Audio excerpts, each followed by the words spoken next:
As many of you know, I've been following a lot of the cybersecurity stuff over the last few years, and it's quite clear to me that while a lot of really good stuff is actually going on, and the Australian government is actually putting out an enormous amount of material that people should look at and take to heart and execute in their own organisations. But I have come to believe that there are a number of basic things that are actually missing from the current approach. And so I want to take you through a little bit of a journey and show you why that is so and why I've come to the conclusions that I actually have.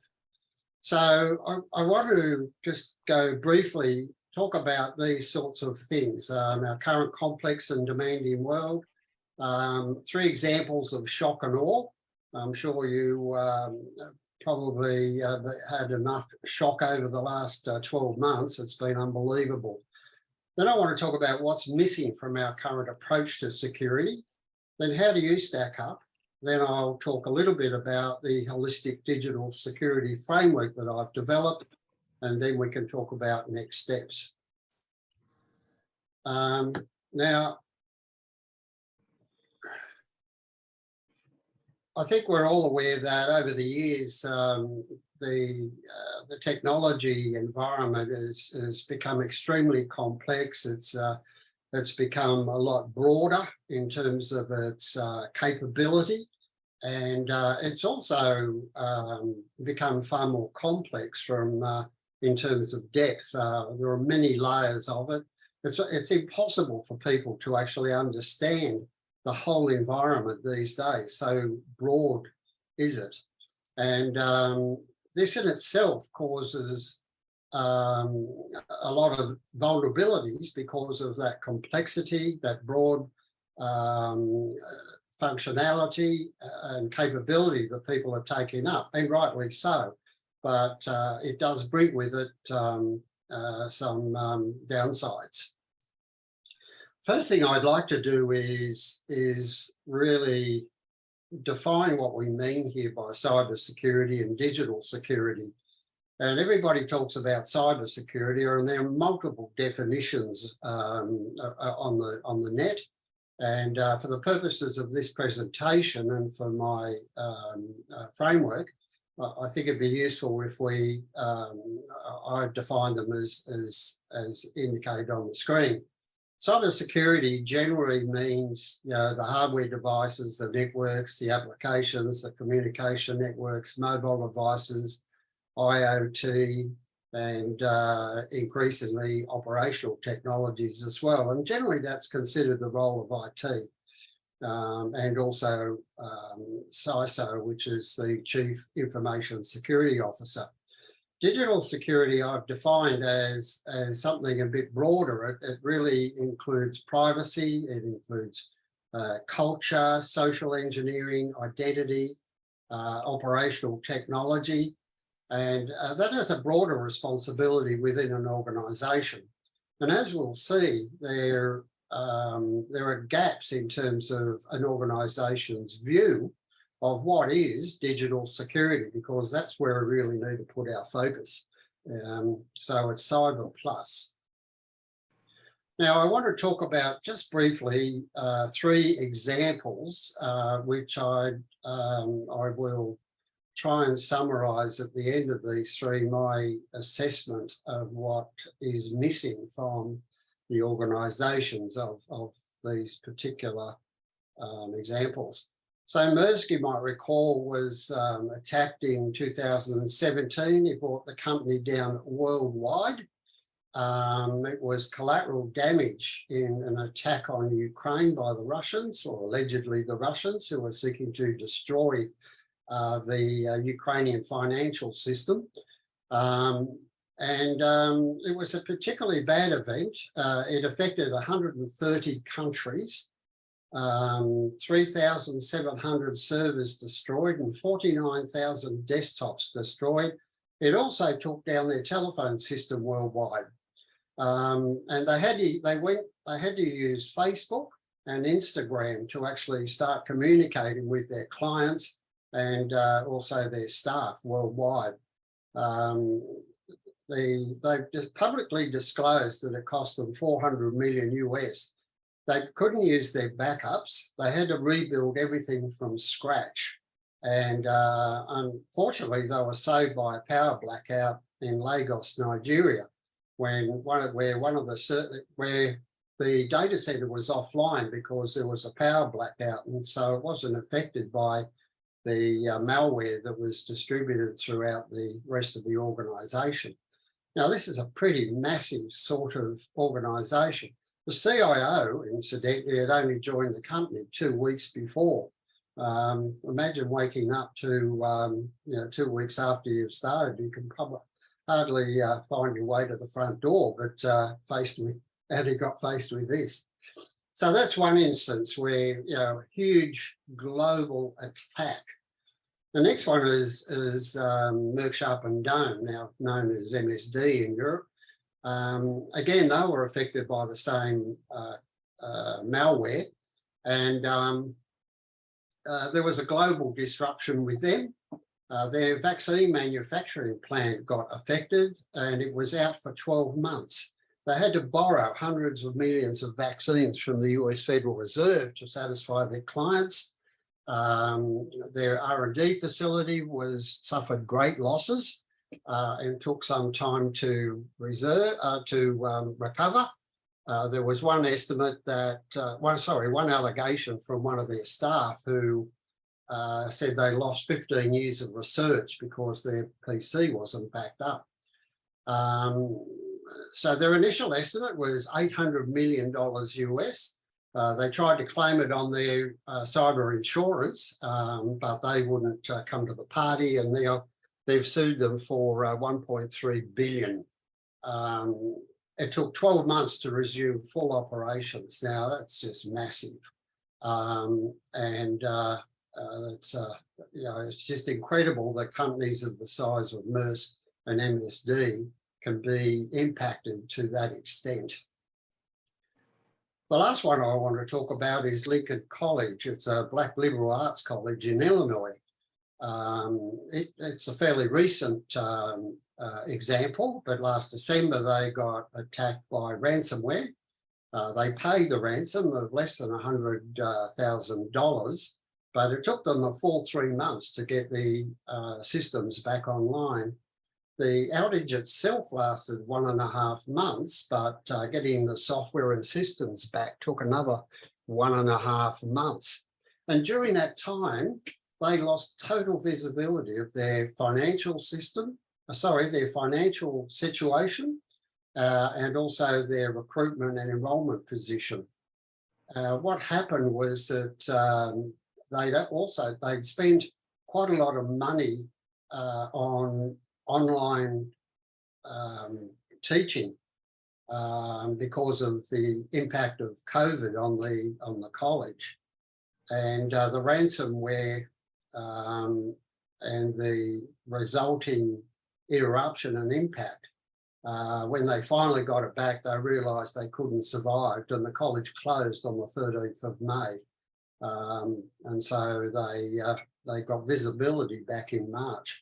Well, that's just incredible that you could be impacted, go offline and not understand your financial position and also your position as a business going forward.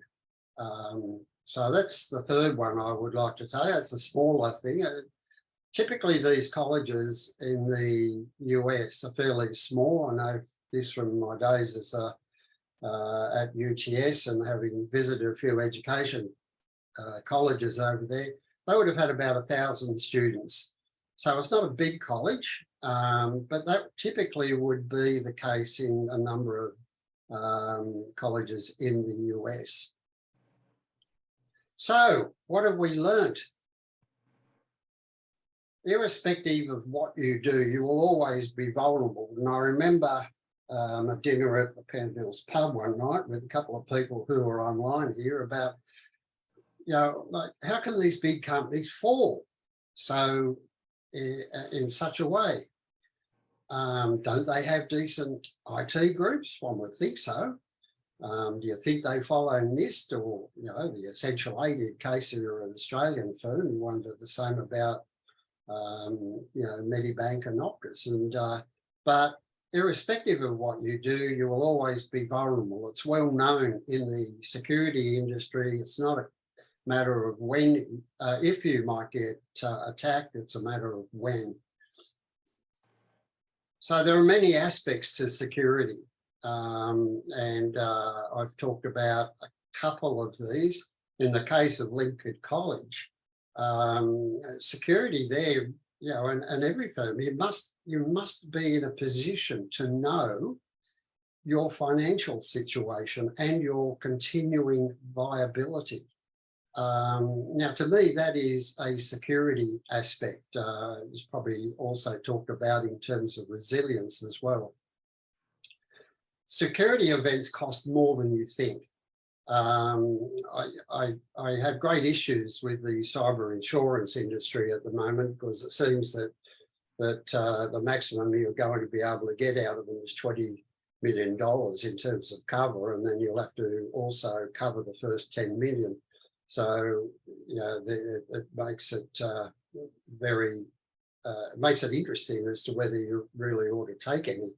And it's interesting to note that Medibank didn't have any cyber security insurance, because they evaluated it and realised that the cost of the event, if they had one, was going to cost far more than what the insurance would give them. And in any case, in order to comply with the requirements of the insurer, they would have spent at least what the insurance coverage was going to cost, the cost of the insurance coverage. So, and I did a study at a big international electronics firm a few years ago, where I looked at the impact of their whole data center being taken out and what would it cost the company.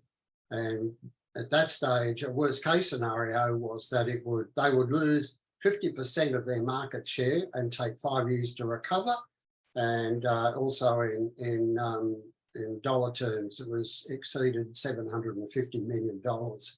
So I think people, I think it's like facing a bushfire. If you think you're going to be able to attack it with it's going to cost you a little bit of burnt grass, I think you need to think again.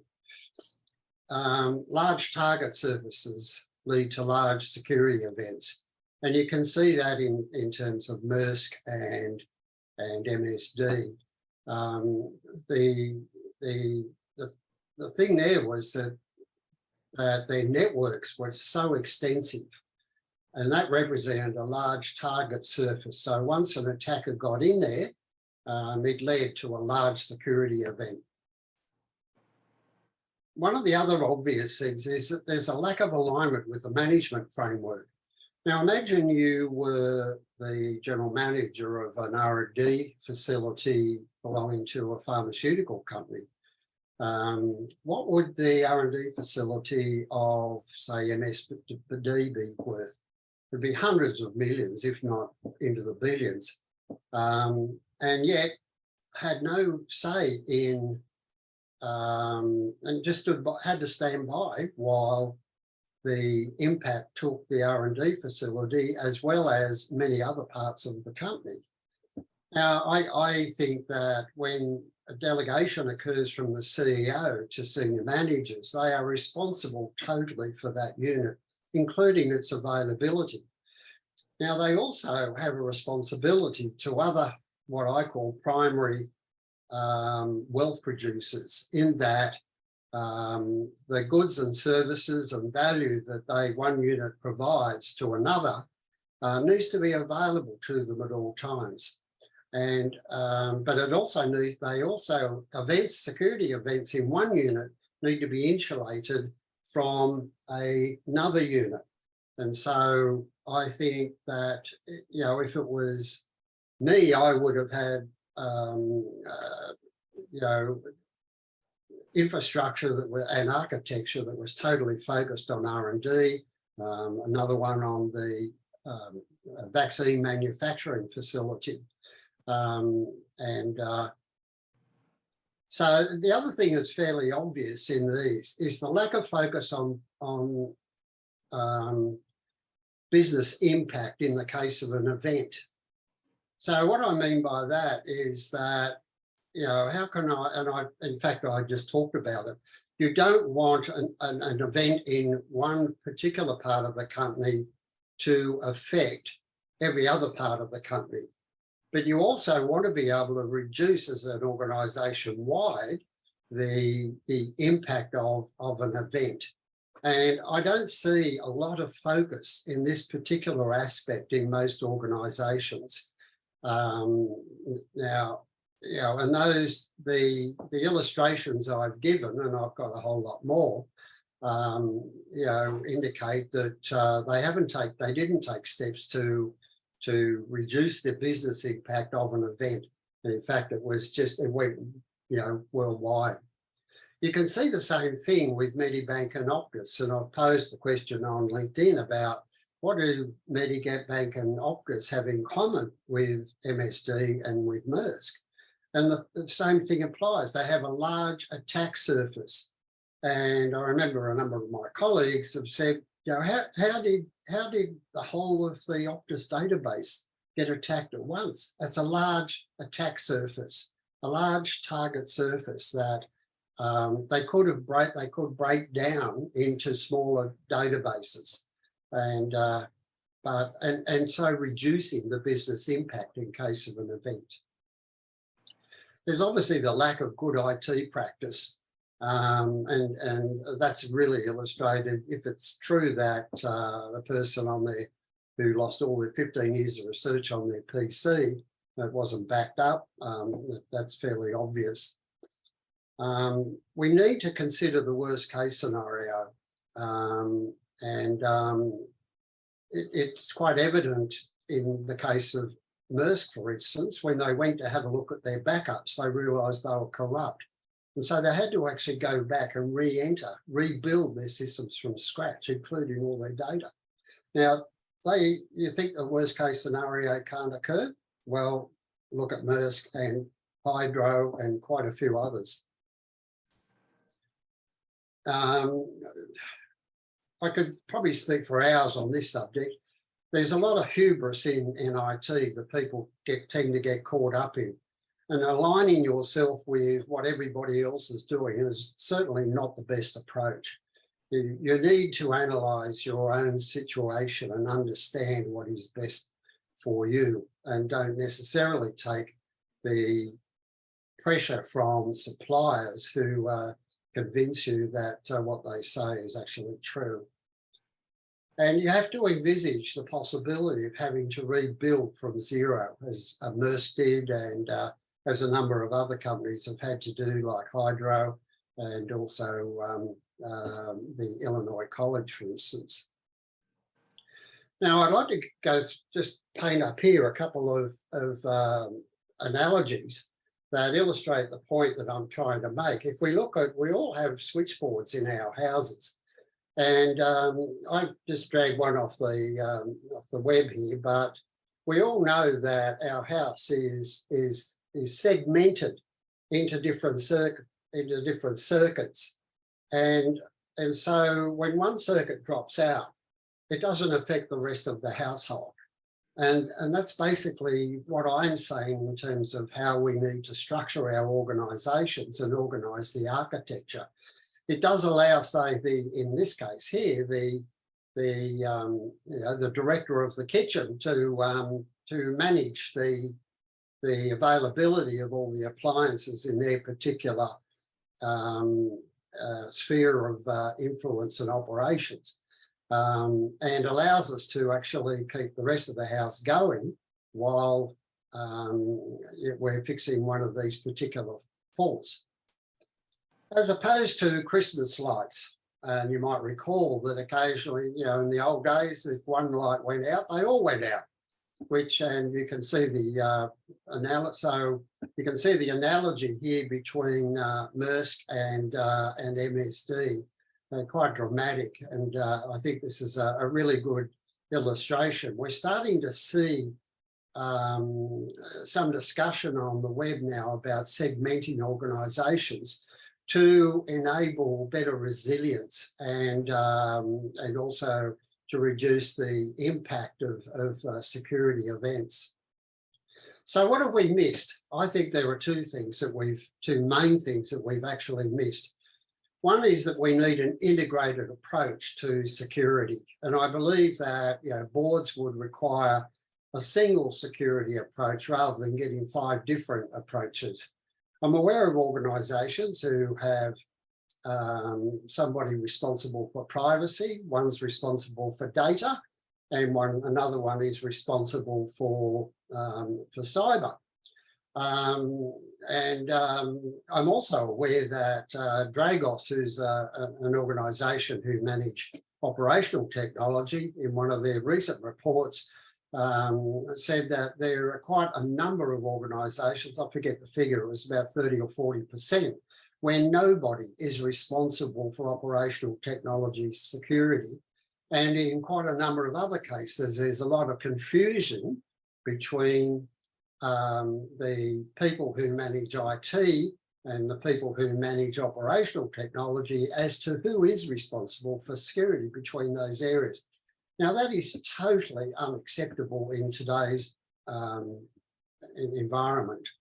So I think we need an integrated approach. We need to integrate all these things, including culture, an approach to culture across the whole organisation, which includes things like privacy, data, identity, IT, OT, social engineering, is actually required, and then aligned management responsibility. And then secondly, the other thing that's missing is an integrated defence strategy and design. Now, people, I think there are aspects of this we're actually doing quite well, and the government is actually focusing very much on this particular area. And there's a lot of frontline support in terms of what ASD and, the Australian Signals Directorate and the Australian Cyber Security Centre are providing. There's an amount of information. But if you're following the Ukrainian war, you'll understand that what this provides is support for the front line. It's how do you keep your gun oiled? It's making sure that the software for your radar is kept up to date. That's what it does. What's missing is the second and third lines of defence, and also how we back up the front line. And militarily speaking, you'll see that in military terms, there are multiple bases behind the front line, because if you only have one base that backs up the front line and it gets taken out, then the front line's going to crumble anyway. So we need an overall defence strategy and design, which involves all the things that we're currently doing, and I believe we're getting better at it, but there are still issues with that. And I can talk about that a lot more as well. We need to make sure that there's management alignment. Now, it's more than that. It means that management actually need to take responsibility for the security in their particular units. As we also, as senior managers, take responsibility with finance for the finance in their own unit, and in ensuring, for instance, that they have the right set of accounts, for instance, etc. We need a defensive security strategy which says, how do we have an architecture that reduces the business impact, and that we don't have, like with Medibank and Optus, everything affected, so that we reduce the impact to maybe 20% of the organisation. We need to reduce the target size through design, through this segmentation process. and then we need to change the overall governance. ככה קצת, אם אתה רואה שיורה מבול, אתה שם מסוגרת. אוקיי. זה לא תפקיד שלו, ראית ולא זכרת. Now, I want to take you through briefly through the HDSF. First of all, we need to understand what the scope is. And as you've no doubt gathered by now, that I think the scope needs to be a total security approach. And in determining that, we need to consider, for instance, the infrastructure laws that have just been passed. We need to understand what is valuable in the organisation.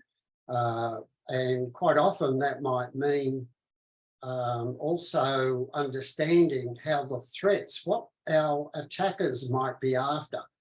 And I know from my consulting assignments that quite often organisations don't understand what's valuable in their organisation and what needs protecting. And so I think it's a very useful exercise to understand what that is. And it seems to me that if Medibank and Optus had gone through this sort of an exercise, they would have realised that they were really setting themselves up for a very large target attack surface. So that's about scope. The next thing is to actually, given the scope, what are the objectives? What are we trying to do? And one of which I believe should be, how do we reduce the business impact of an attack so that it doesn't impact the whole business, and that there is some way of actually recovering. So, and that will also be one of the things that needs to be considered in here is, what does the board want to know? What are their requirements in terms of our strategic security requirements, and what are their objectives? Then I think the big thing that really is missing is this integrated, in our current environment, what's missing is the integrated security strategy and design that I've really just talked about. And there are many, many aspects to that. And but out of that will come really your governance model, your security culture, your security operations. So what do you do on a day-to-day basis to help secure your business? And also incident response. IBM have shown that that if you have an incident response process that you can practice in advance an event, your time to recover is far less, and there's quite a lot of evidence to show that. So that's briefly what the scope of the framework is. It builds on everything that we currently do. Right? There could be a whole lot more lines on here, but one of the other things we need to do is make sure that in this particular box here, the integrated security strategy and design, which is getting feedback from incidents, security operations, security culture, and also governance, although there's an arrowhead missing there, that that feeds back to the scope, because new laws might come along that need to be complied with, and so we need to constantly review our scope and review our objectives. So that keeps a control model. Being an engineer way back and having done a lot of control theory as part of that, I really like documents like this that feed back and allow you to self-control. How does it fit within the organisation? Well, it fits with all these sorts of people. Obviously with the board, it is allowed. I'm not asking that the board understand all the detail in the HDSF, but it will be able to give the board a consolidated and summary view of the total security of the firm. Now, there may be some exceptions to that. I was going to mention this one because I saw a report the other day that, for instance, said that 20 to 25% of all fraud is digitally based these days. Now, does fraud fit within a a digital security framework. I suspect it's more the total responsibility of the finance director. But one might argue about that depending on the organisation. So it can provide a summary of everything that's actually going on to the board. I think one of the things that going through this process made me realise is just how complex security is in our organisations.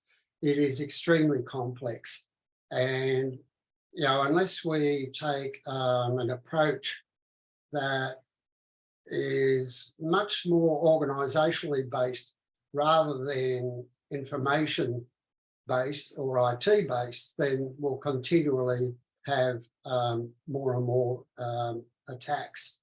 So clearly it obviously reports through, gives the CEO a lot more information about what is going on, as with executive management. And I've singled out here people especially, and I didn't put in staff because I think it also applies to our clients. And you're probably very well aware that the banks have a lot to do and about their client security. They would be dead in the water if they didn't. But yes, there's a whole lot of. I think this is a very important, aspect of security in organisations. And then obviously also it has to integrate with the risk committee of an organisation. So how do you stack up and how would you know? Where do you think you're most vulnerable? Would you know what a security event might cost you? How much of a target are you? Do you know your fault lines? And I've written an article on that. And how large are your fault lines? How good is your overall security design? And do you have a framework to monitor and report your security events? And what steps have you taken to reduce the business impact of a security event?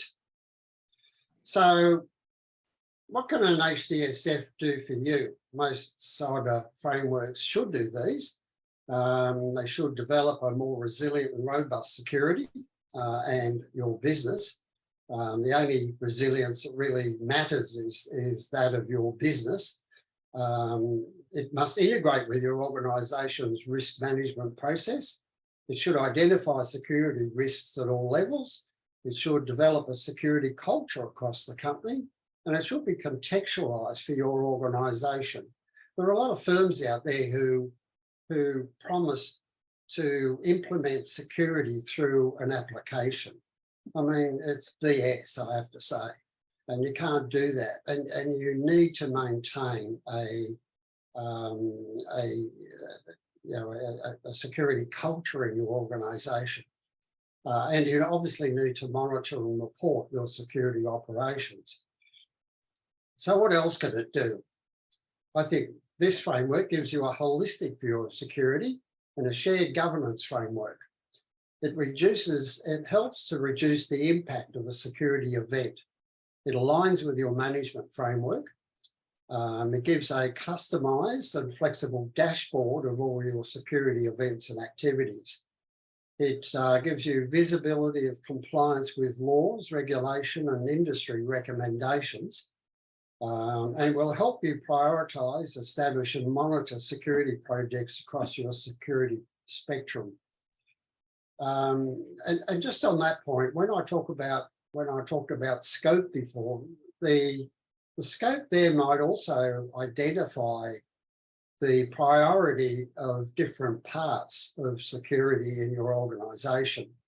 You may not, the extent of security projects can be quite high, and you may not wish to do them all at once. And in fact, I would suggest it's probably impossible. So one of the reasons of constantly revising the scope is to constantly look at the priorities of different parts of the business that might need security programs. It can be the basis for negotiating your insurance cover and associated premiums, but you need to take my previous comments into account there. And again, it can monitor and report your security operations. So what can Greg Porter Advisory do for you? Well, we can make an assessment, and we do that against the HDSF. And yes, I do have a lot more detail on what I presented here. I guess that's in my IIP, but I'm pretty convinced that it's fairly easy to assess against. We can identify the major gaps and priorities, and we can help develop your security and governance framework.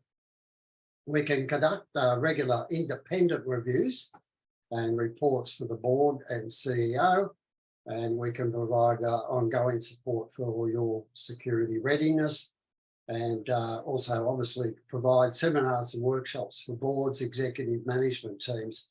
And I think this is important because I think it's very easy to throw the ball over the wall to IT and to the Chief Information Security Officer. And I think this really needs a change of attitude in many organisations. And of course, we can provide many other advisory services. So where would you like to start? Don't just be prepared, be proactive.